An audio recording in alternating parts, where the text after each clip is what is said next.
Right. Good morning, everyone. Let's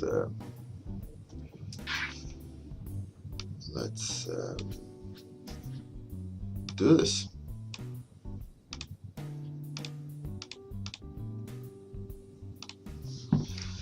Good morning, Charm Cuisine, Svensen, and Mila. Passenger will not be with us this morning, most likely. No, yeah, he will. Maybe he will. I know he will go to London. No.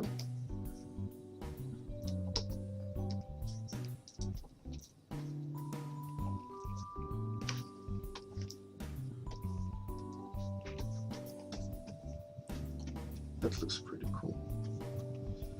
It looks like some sort of, well, like some sort of priest. Hey, good morning, Dennis. And Kilrathi. And Khal. I have no idea what this is at the moment, or what I'm gonna draw. I saw like some sort of creature sitting on a branch. Maybe I should just go with that and stop fighting it. Let's go with a creature sitting on a branch then.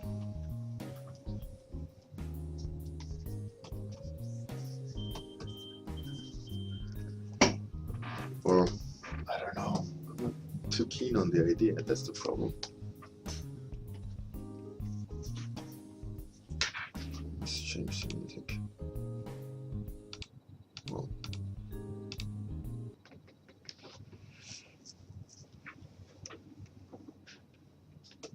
Good morning, Alex Lazar. Yeah, I know, I saw also a perching guy, but I don't know, I'm not super interested in it. It kind of took me into a direction, like in my imagination, which I maybe not enjoy so much. So let's change things up.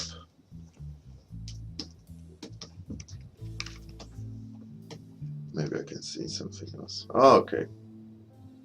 So let's go with that. Some weird princess. I haven't done one of those in a while.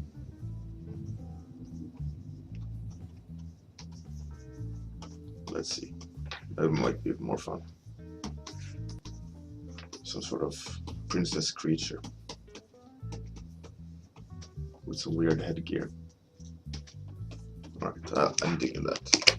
I'm gonna go for that. So she's facing left, I mean. The head is already there.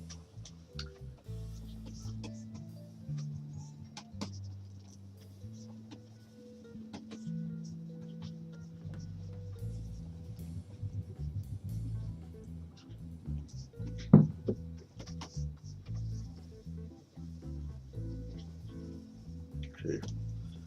I kind of like this direction.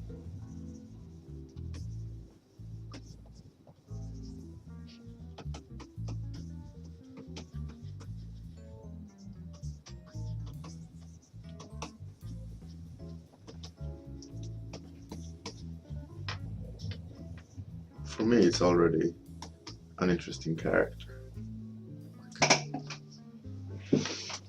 It's not bulk, it's a headgear. I want to kind of make some sort of parade gown thing.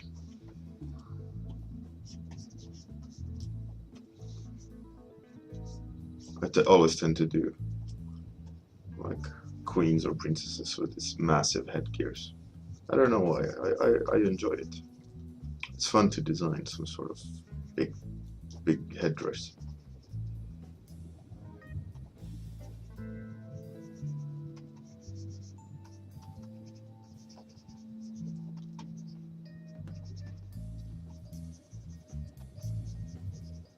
And you gotta do what you love, right?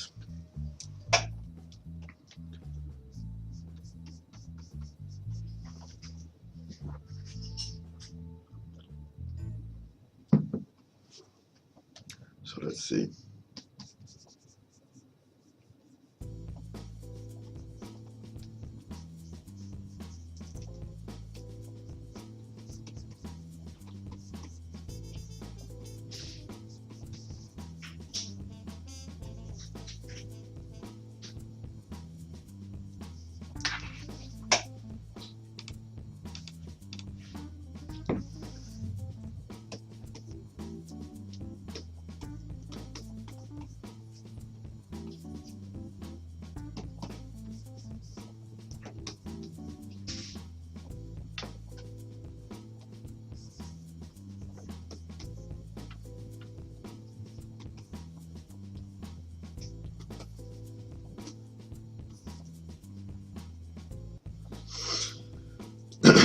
So super bad weather outside. Well, I like designing any really, but a part of me really enjoys making creatures. It's always fun to do monsters and so on. You know, like you can be very strange when you do it, and try to make something plausible. At the same time as being very free. Characters, you always have to have some degree of kind of relatability, where the character you have to believe in that sense as a character rather than a monster. So there's different challenges, and of course then if you have to do something real with realism, like let's say Mafia 3, which I worked on, you're presented with different kinds of challenges. But I think what I enjoy most in general is just kind of the design challenge to design something that is being, offered. You know, like the design a future princess in a galaxy far away. You know, then okay, I'll try to design that, or a creature that eat brains. You know, then I try to design that. I think in general it's just that challenge I enjoy. But if I have to compare with environments, I definitely don't care as much for environments as I do for characters or monsters.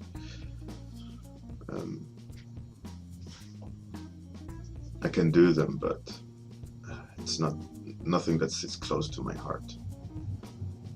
For me, when I get it, the task to do environment, it's just pure work. You know, it's not anything with passion. I definitely do them, but I'm not getting anything out of it, like on a personal level, as I do with characters.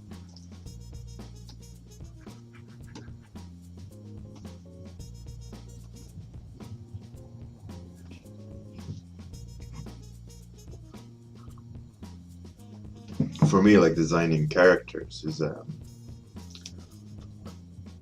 a really interesting thing, because you have to take a lot of it from observation, you know, or psychology.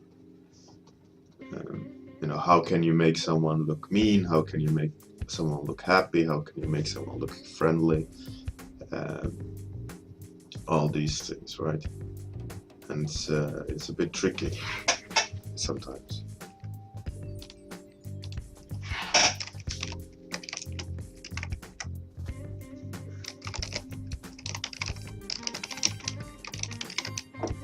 Just writing something to the guy at work.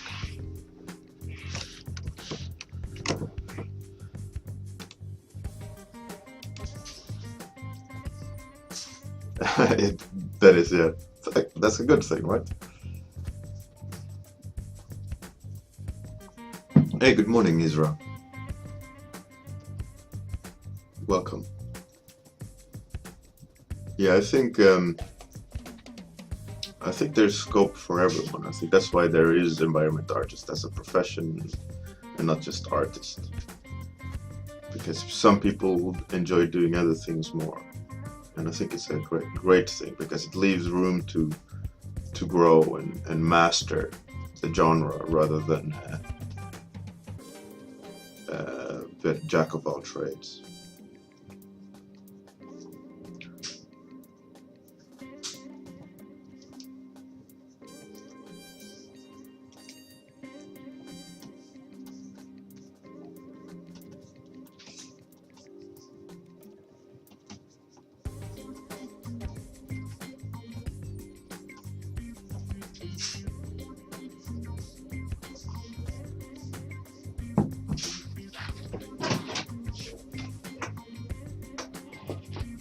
Michael, yeah, definitely.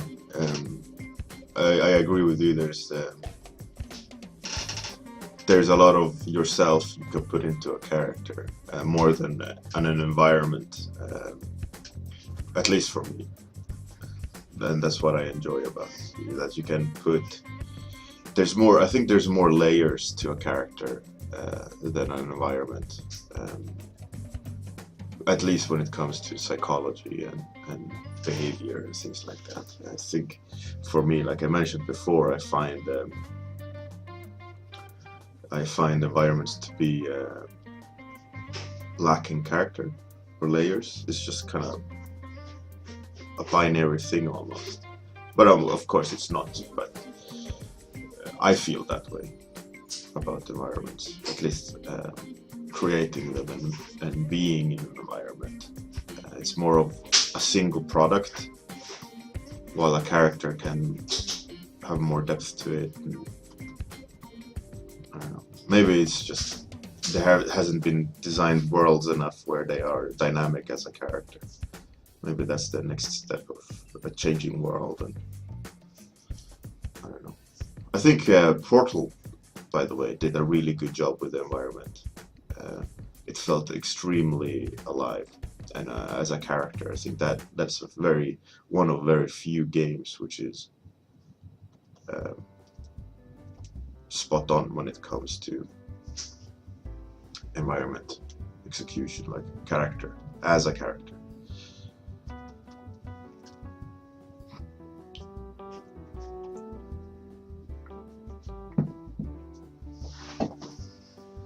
It's true, Dennis. I think I'm exaggerating a bit to make a point, you know. Of course, there's always. I'm not completely true. If I had any bad experience with the art directors, yeah, definitely. I think it's unavoidable. You're gonna run across a person that doesn't share the same thought processes and views on things, and you're naturally gonna clash. The best thing is to do your best to try to wrap up the contract, and then just don't do business with that art director anymore. That's my recommendation. If you have a bad experience with an art director, just fulfill the contract, get paid, and that's that.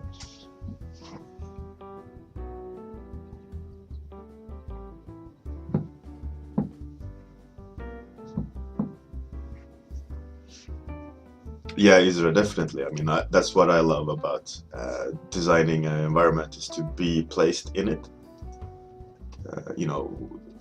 Getting a sense of scale and so on. But for me, that is not it being alive. It's very binary. It's on or off. It's there or not. It's not like it. Yeah, I don't know. I don't know what I'm saying.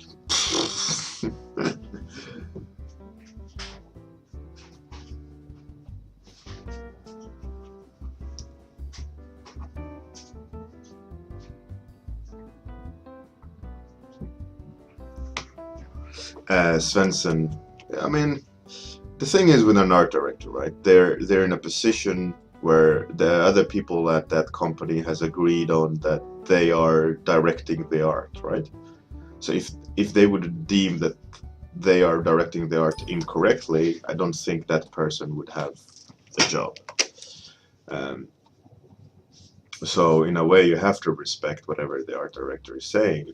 That's their direction, right? They are dealing with the company and the product as they are hired to do, right? So you can't just say you're a fool. I know better what your company needs. You can't do that. weird. So you have to just respect that there is this direction that you need to follow,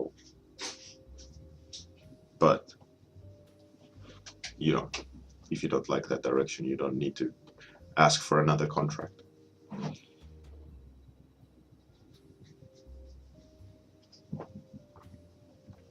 Hello, Art of Pear. Good morning.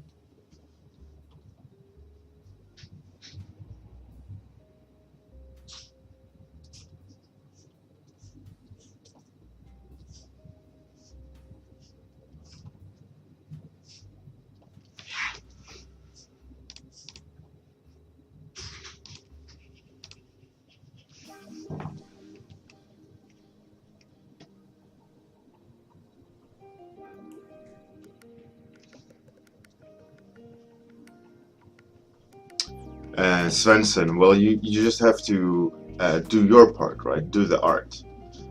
And sometimes, you know, they give you a checklist of things, you know, you need to go down the list and check them off, like the requests that they're doing. Give them that version, and then give them your version where you have maybe not gone fully to the changes, and work that up in a sense where your execution is better, and send them both, and just write that you felt that the piece that a second version would be appropriate, and that you just attached it, and you know, see what his feedback, or hers, I don't know if it's a man or a woman.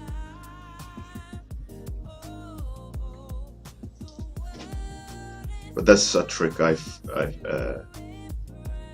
kind of figured out, that if you don't like a design that the art director is pushing, the best you can do is make an alternative version and send that as well, and hope for the best, that they will see their mistake, and they will adopt your direction. But you can't not do what they're asking you to do, right? Unless you're in that relationship where the feedback is more suggestions rather than demands.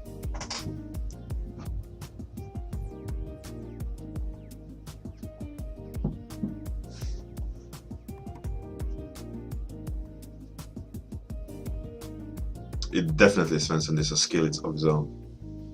Hey, Jay Pixel.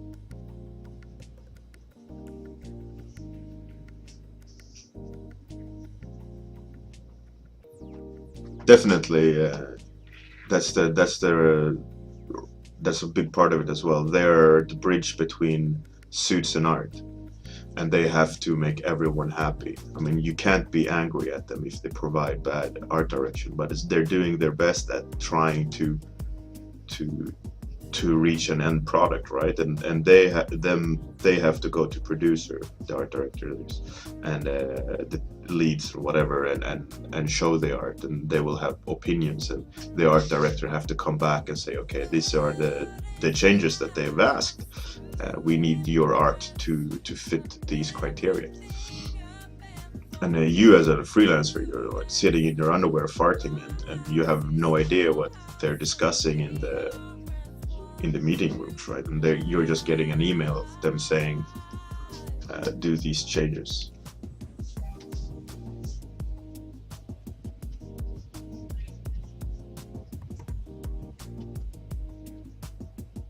And one big thing is to remember is the art director is not the guy that has the final say.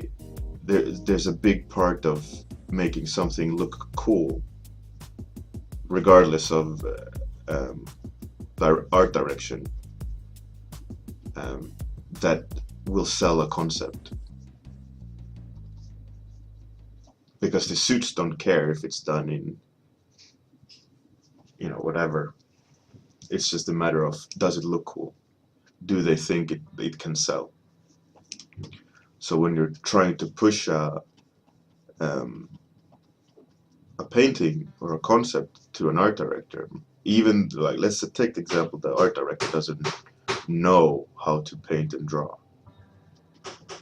What's always important is to present, in that case, to an art director that they can't extrapolate to the final product, right? They can't see the final product because they don't have that knowledge. They only see reactively what's being presented to them. So make sure that you're presenting something that looks good and cool to that kind of art director, so that they then in return can go to the suits, and the suits will go, oh, that looks cool, but what if the jacket is red instead? Because my wife likes red, you know. Then the art director have to argue against changing the jacket to red, or we just go, all right, doesn't matter, let's go with the red jacket. I'll tell the artist, and then that happens.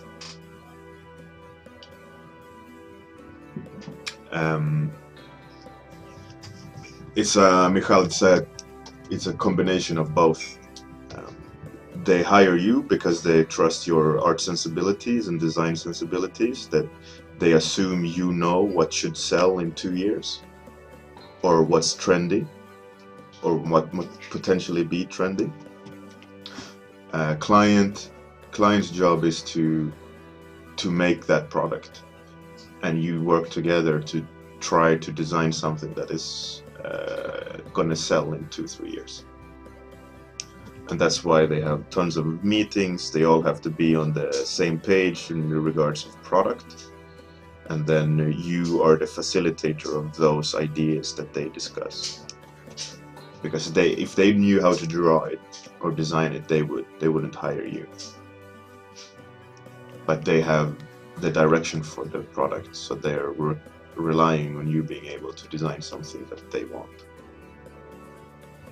but also using your design sensibilities and artistic vision.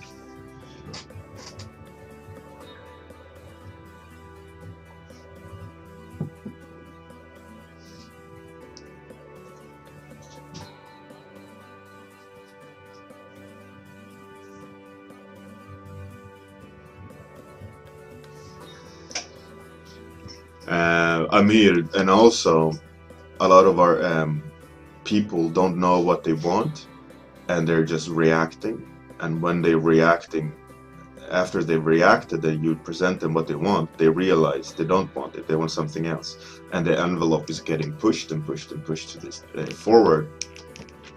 And then usually, I call it the loop, the client will always come back to the original idea that you presented before they started having opinion, and then they go back to more or less your idea and they say, we want this, and you just go, all right, perfect, I will do it. And you don't mention that, it's like, it's what I did at the start, that's unnecessary. But it happens so many times that they all have opinions of what should be changed, that he should be wearing this or she should be this and that, and then you just provide all the changes that they ask, and just as a facilitator of their vision.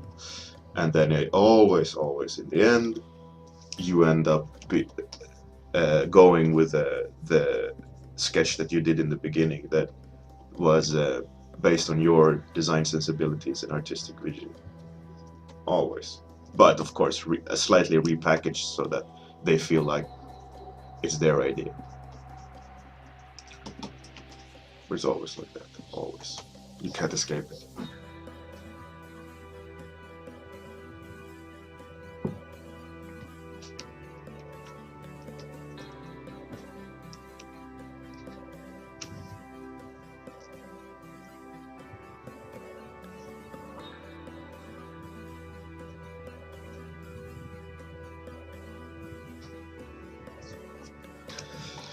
Yeah, but the thing is like, that's completely fine. I think it's completely fine, but you need a contract in place where you're being paid for it, right? So that you're not being paid for one final product, or that, let's say that you get paid only at completion of the product, as in the painting or design, but they iterate bazillion times. Make sure that either like you have iteration fees or you have a day rate, so that you just sit and design and they can discuss and request changes all they want. You know? And that shouldn't be, you shouldn't be paying for their lack of knowledge, you know, so that you're paying out of your own pocket when they are undecisive. Then there's something wrong, right? Like business-wise, if you think about it.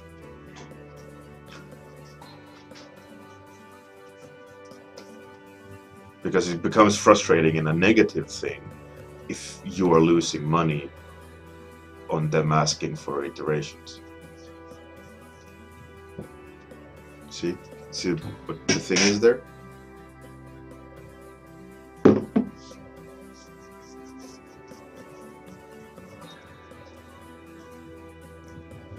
Sense in art. Well, yeah, but then you need to set have some boundaries as well.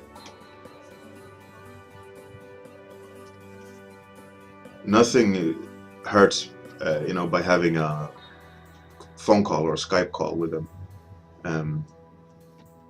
as you're making the deal. You know, deal is done.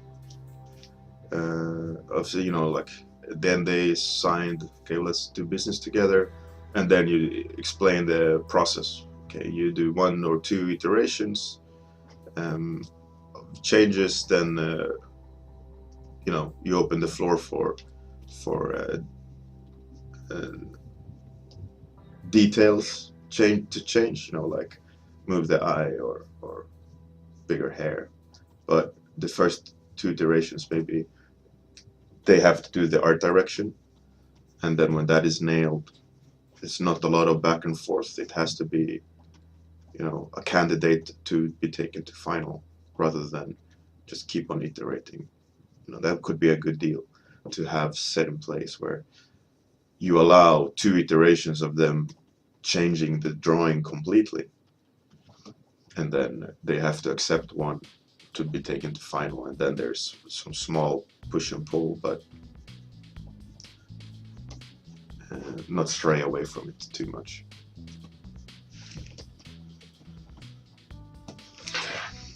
You know what this reminds me of? This drawing of that, is it Princess Mononoke? That Ghibli movie? There's this kind of entity with a mask.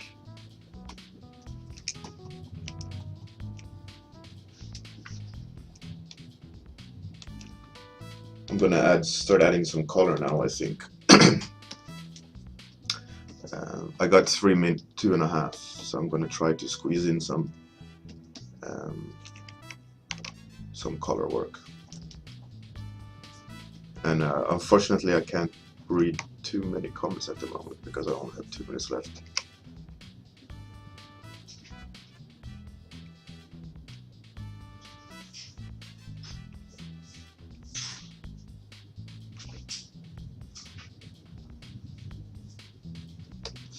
Sorry guys, I'm not gonna be able to keep track on the chat, so feel free to chat amongst yourself. I have to do some colors now. Good points though.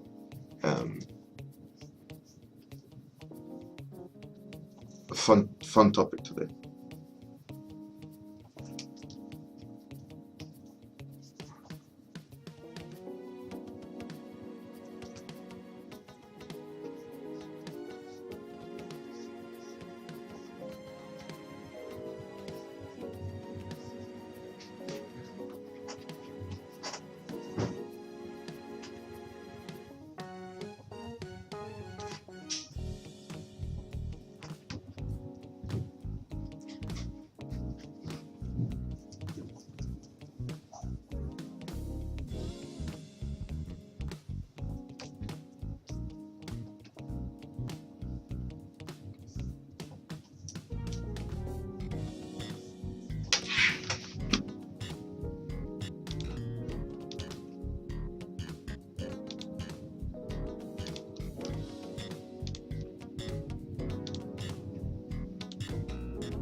Ah, time's running out. No.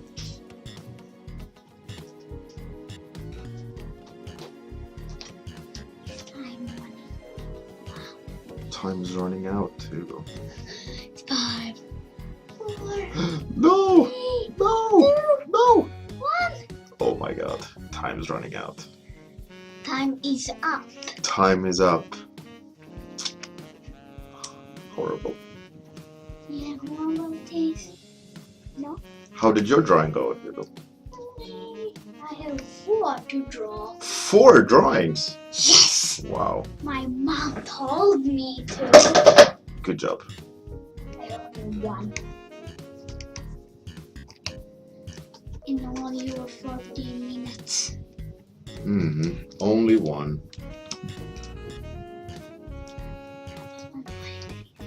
Jag vet, jag måste sluta. My son is telling me I'm not allowed to draw anymore. När finner du ritar? Tack så mycket. Okej. Nu så är det. Right, that's it. I can't do anymore, even though I would love to. Du lutar in dig.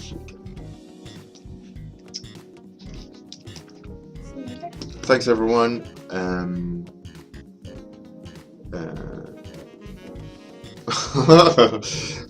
Have a wonderful day. And catch you all tomorrow. Bye everyone. Come on, say hello. Bye.